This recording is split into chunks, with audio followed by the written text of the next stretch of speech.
નમસ્કાર પશુપાલક મિત્રો, ફરીથી એકવાર આપનું પ્રગતિશીલ પશુપાલક બનાસકાંઠા ફેસબુક પેજ અને પ્રોટીના ફીડ યુટ્યુબ ચેનલ પર આપનું હાર્દિક સ્વાગત છે।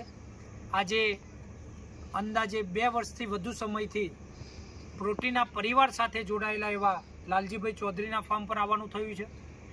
લાલજીભાઈ ચૌધરી જે આપણા પ્રોટીના ફીડની જે પ્રોડક્ટ્સ કાપ સ્ટાર્ટરથી લઈને જે ટ્રાન્ઝિશનનો વપરાશ કરી અને જે હિફરોના અચંબિત પરિણામો મળ્યા છે, તો એના વિશે વાત કરશે કે આજે આ વાત કે વિડીયો બનાવવાનું કારણ એક જ હતું કે જે ડૉક્ટર દિનેશભાઈ જુડાલ સાહેબ પ્રોટીના ફીડની જ્યારે સ્થાપના કરી હતી અને એમનો મુખ્ય ઉદ્દેશ હતો કે ભાઈ પહેલાં પશુની હેલ્થ પછી ફાર્મરની વેલ્થ, એ પરિપૂર્ણ સાર્થક થતું અમને લાલજીભાઈના ત્યાં દેખાયું અને લાલજીભાઈને પણ પોતે ફીલ થયું।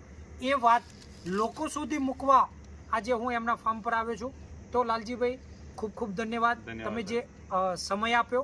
તો આપ આપણો પરિચય અને માહિતી આપશો કે જેથી વધુ ફાર્મરો આ દિશામાં આ વિશે વિચારી શકે। મારું નામ ચૌધરી લાલજીભાઈ, હું પ્રોટીના ફીડથી 2 વર્ષથી સંકળાયેલો છું અને સાહેબ હું ડૉક્ટર દિનેશભાઈ જુડાળના સંપર્કમાં 2 વર્ષથી આવેલો હતો અને હું સાહેબની ફાર્મની એકવાર મુલાકાત કરેલી અને મુલાકાત કરી સાહેબની મને મુલાકાત કરીને સાહેબે બેસાડેલો, વાત કરેલી કે લાલજીભાઈ એકલું બ્રીડિંગ મહત્વનું નથી, આના માટે મેનેજમેન્ટ મહત્વનું છે અને ફીડિંગ મહત્વનું છે, મેનેજમેન્ટ ખૂબ મહત્વનું છે આ વાતમાં। એટલે મેં સાહેબની વાત મગજમાં એક વખત લીધેલી અને પછી એક મહિના પછી મેં સાહેબનું ફીડ ચાલુ કરેલું અને મારા એવામાં 4 ગાયોનો વિયાણ હતું, એમાં 4 વાછડીઓ મારો જન્મ થયેલો હતો। એ બેસની હતી, WW ની હતી અને રોડિયો વાછડીઓ 2 હતી, એક એમઆર હતી, એક પેજ 1 ની હતી અને 4 વાછડીઓનો જન્મ થયેલો હતો। મેં સાહેબનું ખોણ એ વખત બચ્ચા દોણથી ચાલુ કરેલું એ વાછડીઓને અને પછી એના ચેડી ઈફર આલેલું અને ઈફર ચેડી મેં 9મા મહિને ટ્રાન્ઝેક્શન આલેલું।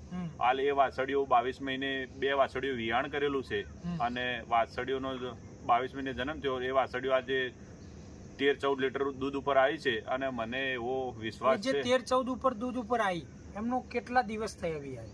એના સાહેબ આજે વિયાએ 15 દિવસ જેવું થયું છે। બરાબર। હજી તમને શું કોન્ફિડન્સ છે, ક્યાં સુધી જશે? હજી મને એવો વિશ્વાસ કે 35+ કરશે, મને એવો વિશ્વાસ છે અને પ્રોટીનનો મને વિશ્વાસ છે ખોણનો કે 35+ કરશે એવો વિશ્વાસ। આપણે જે હિફરોનું વજન અંદાજે માપ્યું તો કેટલું હશે? વજન સાહેબ આપણે માપેલું હોય તો આજે વજન એ વાછડીઓને 650 થી 700 કિલો વજન ગેન કર્યો વાછડીઓ। બરાબર।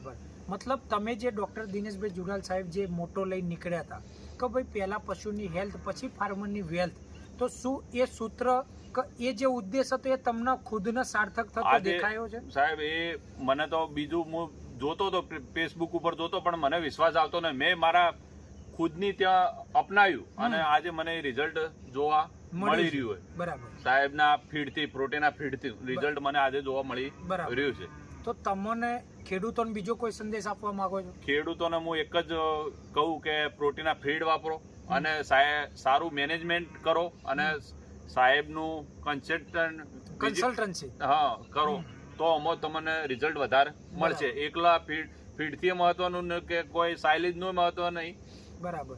તો આની સીધી વાત એક જ છે પશુપાલક મિત્રો કે લાલજીભાઈ એમની ભાષામાં એક જ વાત કરે છે કે જો તમારે નફાકારક પશુપાલનની દિશામાં કામ કરવું હોય તો સાચું કન્સલ્ટન્ટ, સાચો માર્ગદર્શક, સારો ખોરાક જેવું કે પ્રોટીના ફીડ અને ટોટલી ફાર્મ મેનેજમેન્ટ, આ દરેક વસ્તુનો સમન્વય થશે, ઓલાદ, ખોરાક અને મેનેજમેન્ટ, તો જ તમે નફાકારક પશુપાલનની દિશામાં જઈ શકશો।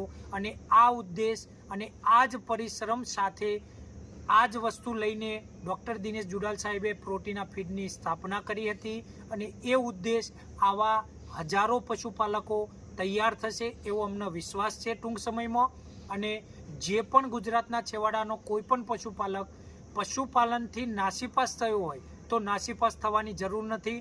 તો તમે આજે જ ડૉક્ટર દિનેશભાઈ જુડાલ સાહેબ, ચિરાગભાઈ પટેલ અને પ્રોટીના ફીડનો સંપર્ક કરી શકો તો તમારા ત્યાં આવતી દરેક મુશ્કેલીનો 100% સમાધાન લાવવા અમે કટિબદ્ધ છીએ। તો આપ આ વિડીયોમાં જે પશુની હેલ્થ જે દેખાઈ રહી છે, જે પશુની જે વાછડીઓ છે કે જેમના જોડે જે ગાયો છે, અત્યારે લાલજીભાઈની હું હાલ વાત કરતા તમે આ વિડીયોના બનાવતાની પહેલાં કે ભાઈ અત્યારે દૂધ કેટલું છે, તો અત્યારે એમની 4 ગાયો મિલ્કિંગમાં તાજી છે અને 4 ગાયોનું દૂધ દૈનિક 140 લીટર દૂધ છે. 3.8થી લઈને 4.1 સુધી ફેટની એવરેજ છે. 8.9 SNF છે. એ પણ આપણે વિડીયોના માધ્યમથી હું બતાવીશ. તો આપ આ વિડીયોને અચૂક અંત સુધી જોજો. થેન્ક યુ, ધન્યવાદ.